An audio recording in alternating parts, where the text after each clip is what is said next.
Guys, kung nakikita nyo yung gabi, bali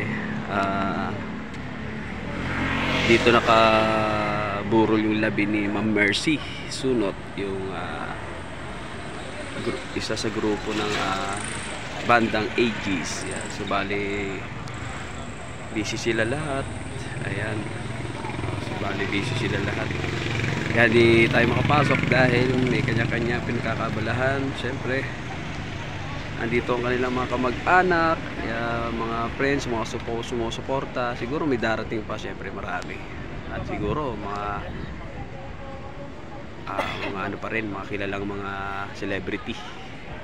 Ayan, so bali hindi muna tayo nang abala ng gusto kasi gawa ng marami talaga. Ayan. So nagpapaabot tayo ng pakikiramay kay Ma'am Mercy, kay Ma'am Juliet, para kay Ma'am Mercy Sunot, ayan, ng bandang Aegis. Dito yan sa Carmona, Cavite, dito sa may Heaven Peace, dito sa may malapit sa Santuario de Carmona. Ayan. So guys, siyempre bilang fans na rin ni Ma'am Mercy, ayan, so bali papaabot tayo ng pakikiramay. Siyempre kapwa tao natin yan. Siyempre yun, hindi na tayo makakahalubilo makapasok, gawa ng busy nga sila. Ayun, so yun,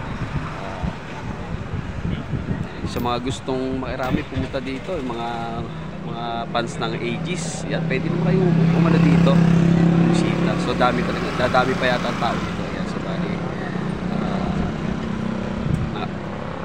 nagsadya lang ako dito.